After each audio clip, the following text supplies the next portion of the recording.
Welcome to It's Your Move, a weekly podcast where we talk about the ever-changing world of work Finding satisfaction in what you do. and laughing through it all as you figure it out. Because wherever you are, it's your move. Well, look at us. Where are we? We are back at our fave place. Oh, of course, I know. because we just can't stay away. Of course. Well, it's too tempting to have it so close by and then, have good discounts. And Right. when you're a Florida resident, you get to go to Disney and there's some good discounts for us. That's how we justify it. It works pretty well. It's basically free. It's pretty well. Yeah. It's our happy place, and it's good to be together again here. And good job on us for getting out and doing it even while we're on vacation. Exactly. Getting out on our Sunday morning.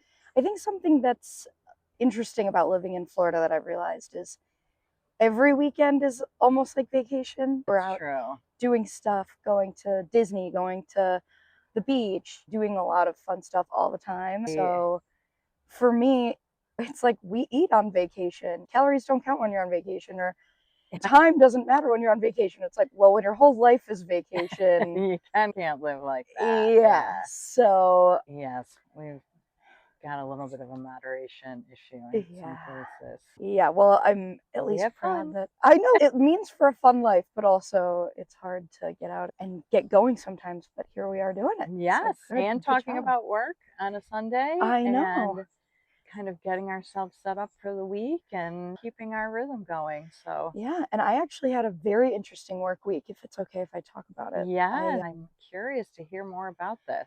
Yeah, I had been working on a presentation at work that then I wanted to translate into the Dream Guides about pretty much combining my love and work at Disney into my everyday career and work. So, or even just my everyday interactions. It was called Delivering Everyday Magic in Your Everyday Life, for all intents and purposes. Right.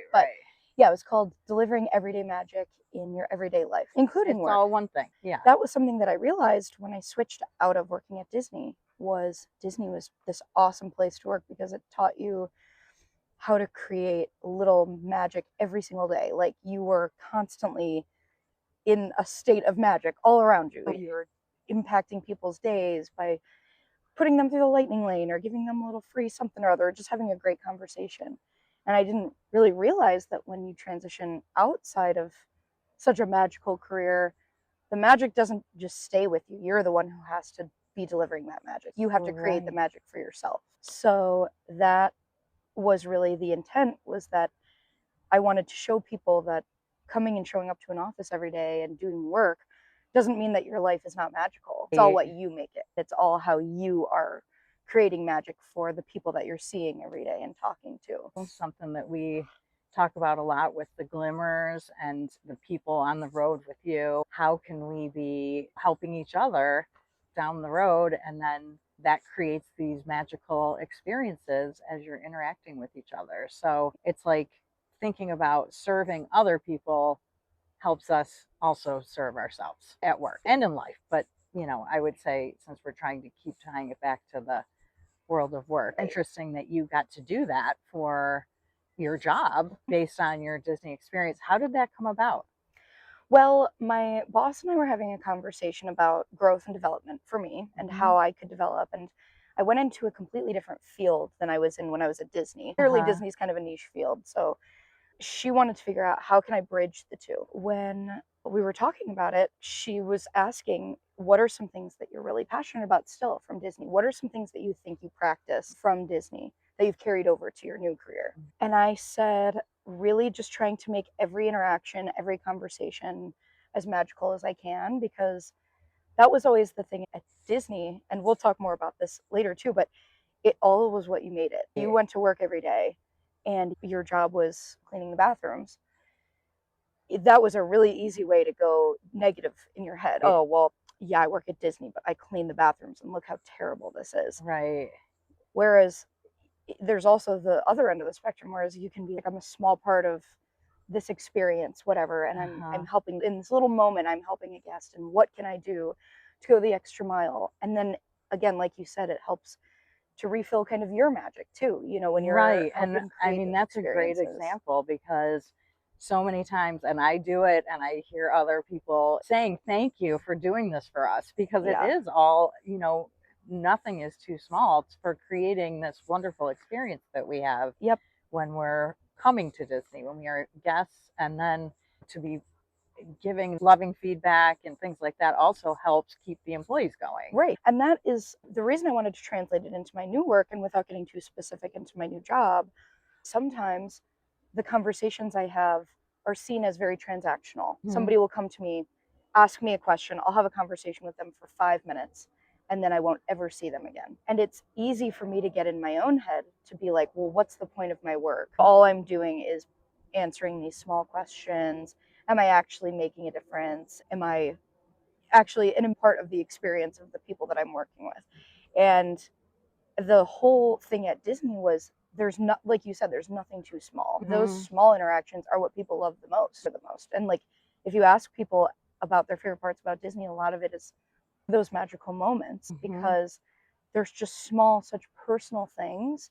But when you are answering people's questions and making them feel special like individuals, it makes them remember those interactions so much more, Right. So that's what really But kind of it's came also about. what we bring to it.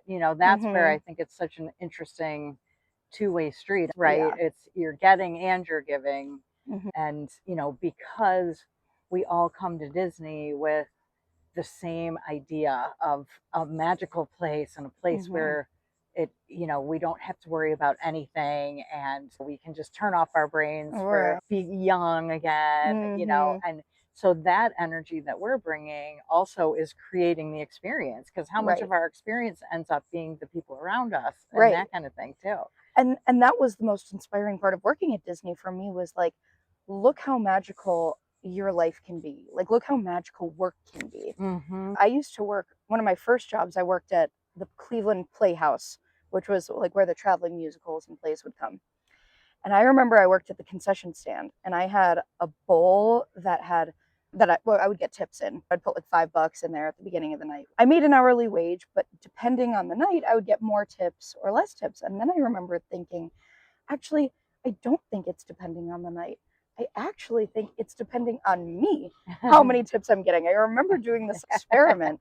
I worked 2 shows. For the first show, I was like, thanks, have a good night. Thanks, have a good night to every person Uh-huh. that came and got a snack from me. And then the next show, I really turned it on, and I was like, how's your night going? How are you? Are you enjoying the show? Like, Uh-huh. really yucking it up. It was more fun for me because it made the time pass quick. And I made like triple the amount of tips, because people were like, this person is actually having a conversation with us. So I think about that in my current work. It's like, do I work at Disney anymore? No. So are people in that kind of already high vibration of like, I'm ready to have a magical conversation? But that doesn't mean I can't continue to have those high vibrations and magical conversations in the work that I'm doing now. So you figured So, out the high vibration thing before you ever came to Disney. right. And Oh, you yeah. you always did. Like, you brought that kind of energy to everything that you did. I mean, I say it even as a baby, how excited you'd get about everything and how happy you'd be to see everybody. Just people just love to be around you and that Aw, energy. thank Yeah. you. And like, that was always the best part of life to me, is like, when I'm putting out good energy, I'm getting good things in return. I was talking about a friend of mine who, she seems so lucky. She seems like everything good always works out for her, but she is like the personification of good vibration. And you put good out into the world, and good things return to you. So we've been carrying this along in our everyday conversations and in our work. And even for you, that you work from home. Right. So, I know that yesterday you had an experience that you were carrying on those good conversations, and it Yeah. translated to something that it wasn't like you were at work, but you were carrying that energy into your conversations about work. So tell me about that. Oh, yeah. And that's the great thing about getting out and doing things. A lot of the stuff I do is from home, but it's great when I can be out with people and talking to people in person. I'm very lucky. Last night we were hanging out at one of the bars at Disney in a hotel. As soon as we sat down, the bartender was talking to a mom about his experience working at Disney and how Mm-hmm. he ended up getting to be the bartender. And you could tell he was pretty early in his career. he was talking all about how it's all about the people that you meet, and that it's networking. And then he was going into detail about who you need to talk to get your next promotion and all that kind of stuff. So I listened for a while, but I was itching to jump in. And then there was a lull. So I said, oh, hey, and started talking to this mom.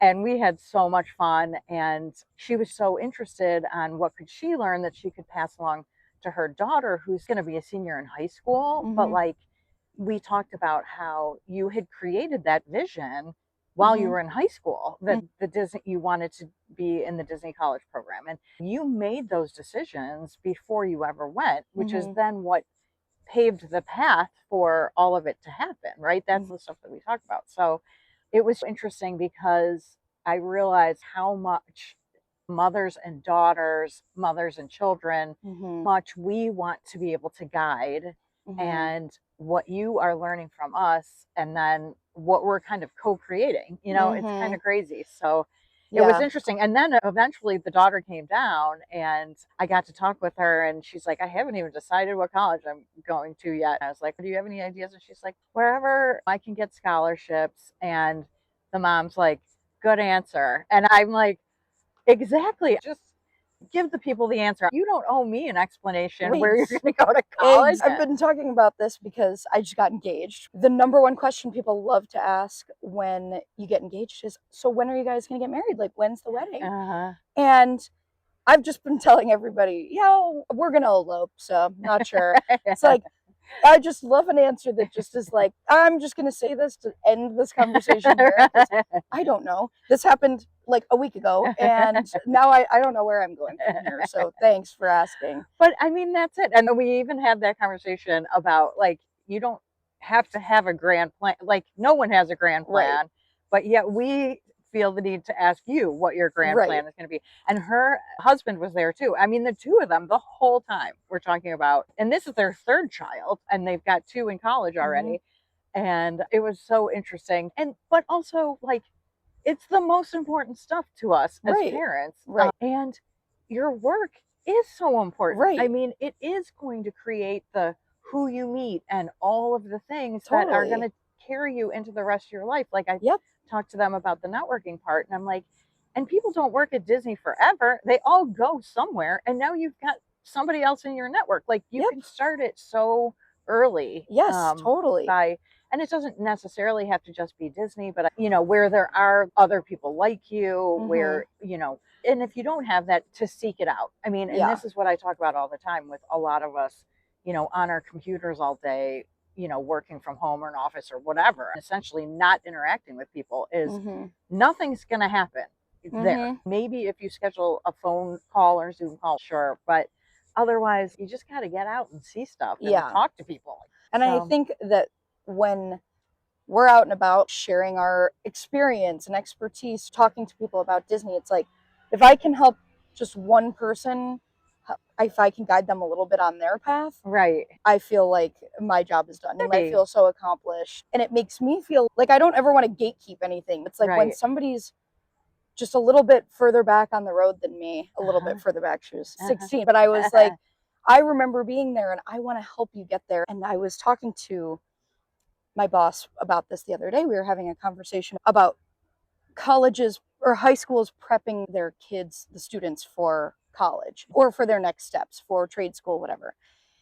And I said that, and this is a generalization, but many high schools do not do the best job of preparing students for what's next. So I was having this conversation with my coworker about high schools preparing their students for what's next. And my friend at work said, well, it's not the school's responsibility to do that. They said it's up to the parents to guide them and to make those decisions. And I said, in some ways, yes, but in other ways, I think that the schools have a responsibility because everybody just knows what they know. Exactly. What do parents know about what's going on in the work world? And what kind of jobs? That's why I've always said, like, I guess if you're going to be like a doctor or a lawyer, that is something a parent knows, which is why I think they encourage their kids to do it so often, because most of the jobs, and it's only getting worse, we've never even heard of. And jobs are being created every day. and being lost every day in this changing world of work. So there's no way that your parents are going to have the perspective to help you with that. Not that they're not going to try like we did, or, like in your case, taking you to the counselor who helped with job things. Actually, mom last night talked about that, about how they had gone to someone who helped with career type things. But even that, I mean, unless those people are super up on what's happening with technology and everything, like how are they even guiding people these? I think much more not hierarchical. It's us like, oh, here's what I've found out. Let me share that with you. And there isn't hierarchy. There's things you're going to know more about than me, and vice versa. And we're just on different parts of the road, but we got to share that stuff because it's moving so quickly that no one has the answers. I mean, if they ever did, but there was for a while, like they would say, the future of teaching is instead of a sage on the stage, it's a guide on the side, because that is education, all of it. It's just happening so fast. You can't be an expert. You have the knowledge that you've built. I've built a lot in having a career of 30 some years. So I know that, but a lot of that's very different. I was there when email got rolled out, that we were all like, what is this on the black screen with green letters? I've tried to keep up, and that's why, and I try to keep learning because I like to see the opportunity. Stop learning and you stop growing, you can't see the opportunities. So we have to keep going and encourage you to keep going, and vice versa. And I totally agree. And I think that the future of career guidance is so murky in high schools and with us and with other people who are doing career guidance. I think it's so gray because I think that the fields are all getting oversaturated. There's not enough positions anymore with technological advancements. Will be taking jobs. And so now the pool for jobs is getting smaller and the competition is and that's where I think it's the change that's happening. Right. Like if we look at it that way, that kind of gets us to feel scared and small. So we have to say, no, the pool's bigger, it's just different work. And to me, the human part and everything that I'm reading too is the part that's gonna stay. And so helping each other, success coaches, guidance counselors, any type of guide, like that's going to be important work. Building relationships, meeting people, having that human connection is the thing that is going to be left in all of this. And certainly the fields that you still need that human connection, and those will still be good opportunities. But a lot of the stuff that we talk about is when you get into business. Disney's a business. Since I come from a business background, that's mostly what we've talked about. This is an interesting question I have because you have worked in business for so long. Did you find ways to deliver everyday magic when you were in business? I know that there were some days that you didn't love it. Well, yeah, you may have witnessed some of my agony over my banking job. It took me so long to figure it out because I didn't get good guidance, and I didn't know myself well enough to know that my instincts at the beginning of my career were the right instincts. And so I let people tell me what was good for me instead of me figuring it out myself. So I did a whole lot of attempting to climb a ladder that I had no interest in climbing. And so I got to a certain point and I was like, I'm not good at this. I don't like this. And I need to be where the clients are. And if I would have stuck with that, with kind of that premise, I always delivered magic because I loved it. I loved small business. I loved working with businesses. I loved people creating things. That's where I wanted to be. I mean, if I got stuck in a meeting behind a PowerPoint, I knew this from the beginning, but I kept trying to learn it and be better at something that I was just never going to be good at. So it just took me a long time to figure it out. And then some unconventional career moves that, because I learned about myself, and we talked about it with Myers-Briggs. I learned like, oh, okay, here's how I'm actually wired. Wish I would have known that earlier in my career. What's the kind of work that's going to give me energy so that I can then bring that magic to other people? We didn't call it that, but that is really what it is. What's going to give you energy? It's not that work is a picnic every day. The interactions with the people, and those could be internal people if that is more your strength and you're more gifted on the administrative side or pulling Mhm. projects together. There's still going to be very important work is getting the people Right. to the new place. That's important work too. But Yeah. it still all really comes down to the people, knowing yourself, And being able to yeah, understand then how to deliver something of value to the other people. I agree. I think it's so true to really know yourself and understand how you're wired, because there were so many times, like when I was at Disney, I was looking to other people for guidance because they'd been there longer, and I was like, well, so they must know how to work your way up and how to do these things. I think the relationship between parents and children and helping your children learn about themselves and know themselves before going into the workforce is the biggest thing you can do to help your child, rather than be like, you should go into this profession Right. or try to learn everything about the workforce. As long as you can help your child stay strong in who they are, Right. that's going to make the biggest difference. Because when I was at Disney, I would talk to people and they'd be like, well, you should do this position because this is going to help you work your way up. And I remember the one position that everybody kept telling me to do is guest relations. And I didn't know what guest relations was. I was like, oh, yeah, well, if people are saying like guest relations, then I guess that's what I'm going to be working toward. And I told everybody I was working toward guest relations. And then I remember guest relations is the place that you send people when they're having an escalated conflict. Like a ride is broken down and I was working on the ride and I could only give them so much, but they are angry and they want more and they want to complain to somebody about something that's happened. I remember thinking, I hate conflict. I don't want to have to deal with that at a bigger level. I already deal with it at a small level where I work now. Why would I want to deal with it on a more grand scale? It's basically the complaint department. It sounds horrible. I remember calling you and telling you about it and you being like, yeah, I don't know about that. I don't think that that would be the best thing. And it was this moment of me having to not just take everybody's word for it, because I believed in myself and my capabilities more than I believed in what other people thought I should be doing. That helped in my decision making. That takes us back to the title of the podcast. It's your move, because that is the hardest thing as a parent to, because you want to solve it for you. I'm sure I would have been like, I don't know about guest relations, whatever. Yeah. But I would think about this stuff as like, I can't do this for you. Like only you can do it. And you have to come to that conclusion yourself, which is kind of like sales, So if I would have a little window of opportunity to maybe guide, I would. But for the most part, I would, I wouldn't keep my, everything to myself. Certainly, I do a lot of thinking about all this stuff, but I also realize that these are conclusions that you have to come to, and you have to have these experiences, even if it does mean you take the wrong job. And nothing's the wrong job, because you learn something in everything that you do, Exactly. right? But in something that you're not very happy with, that's not a great fit, sometimes you learn more from that than things that are. But I also feel like in this day and age, we know better, so we can do better. Like, don't make it so painful on yourself. Exactly. Don't be totally trying to do the things that you're just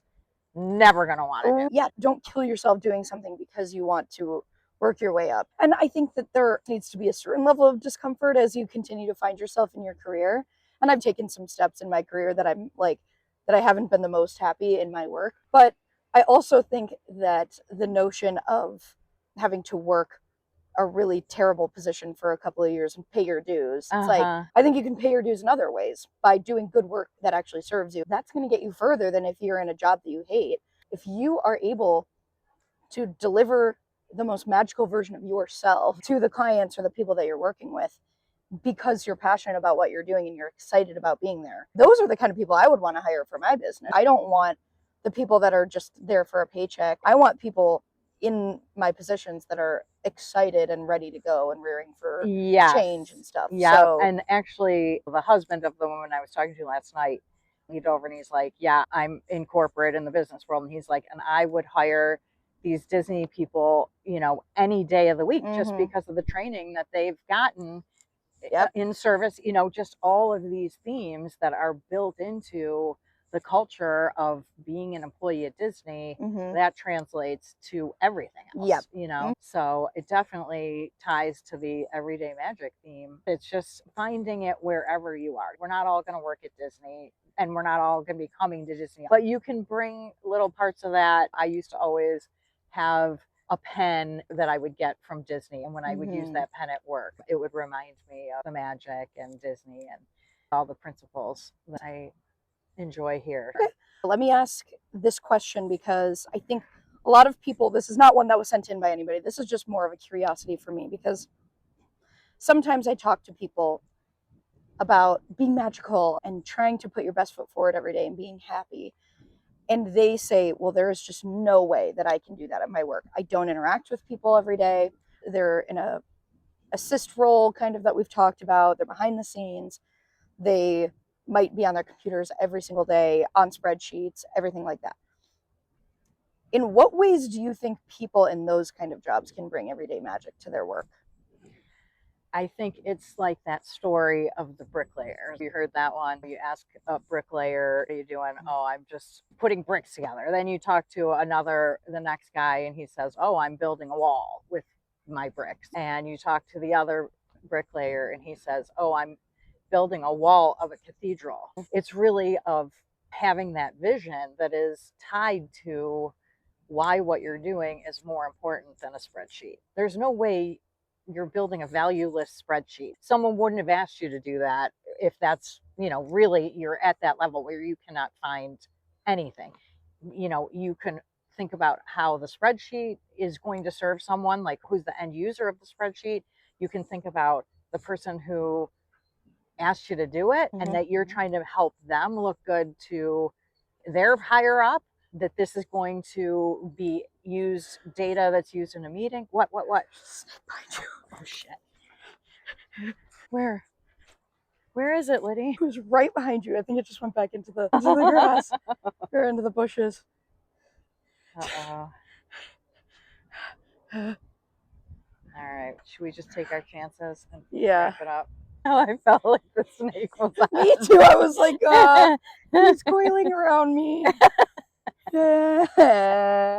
All right, let's just wrap it up. Well, yes. So I think tying it to something bigger than I'm just creating a spreadsheet, the answer to that question. And that's where, going full circle to the presentation that you gave, what were some things that you talked about that might tie to that person that says that there's no purpose in the work that they're doing?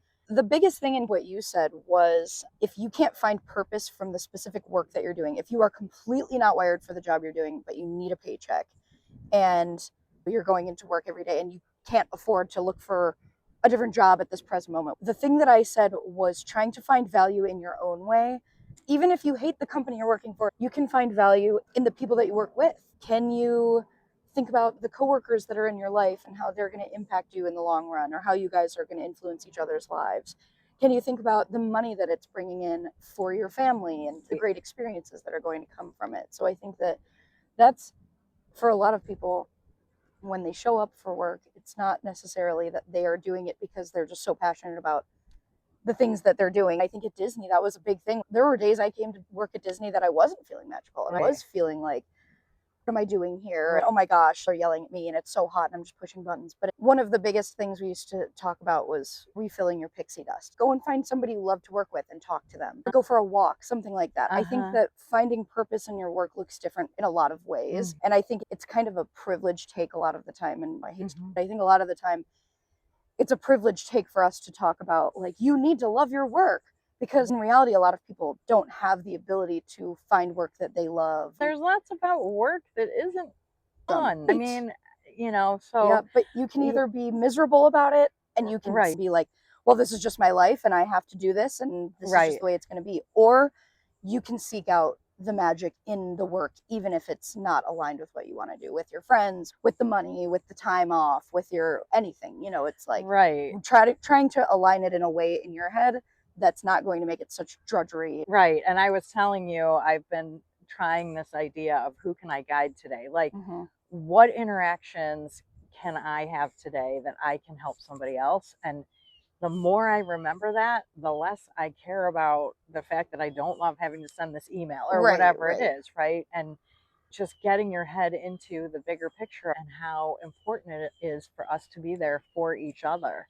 And I think that's keeps going back to why this idea of guiding, even helping, sounds a little bit like hierarchical or something, Yeah. you know? So the idea that like, I'm here to bring magic to your life today, you Mhm. know? Right, And, exactly. and so, I We mean, had a great conversation about this at work. This person gave a presentation that was called, it was something about being the personality hire and how to transform into the best version of yourself at work if you think that you're the personality hire. And I always think about that. And she did a great presentation on it, and I don't want to paraphrase her presentation, but I was thinking about how sometimes if you're perceived as the personality hire, or if you think of yourself as the personality hire, that's the most fun person to be around. And that's the most fun person to be because people want to be around you. Love to, if I think of myself in that way, I think, well, they like me for my personality, and I love coming to work, making other people happy. right, but it's not what, because you're like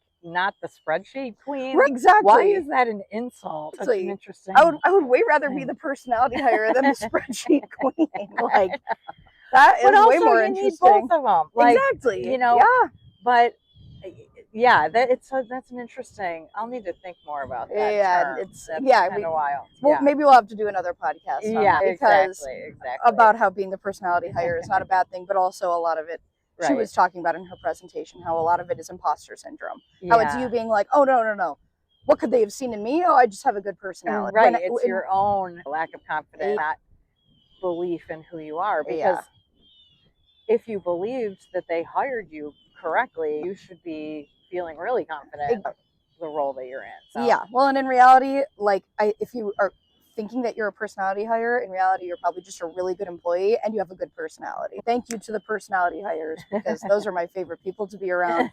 And they didn't just hire you for your personality, you're also good workers. So should we wrap it up? Good. What did we learn? Everyday magic is hard, but when you're looking for it, it'll present itself. And it's up to you to make it happen a lot of the time. The days you don't want to show up and you don't want to get out of bed, look for the glimmers and they'll appear. And at the end of the day, it's your move. True. So true. Well, see you next time. Okay, bye. Wow, what a great podcast. Thanks everyone for tuning in. Join us next week where we're going to talk more about the ever-changing world of work, because wherever you are, it's your move. Look at the sea we go. That's good.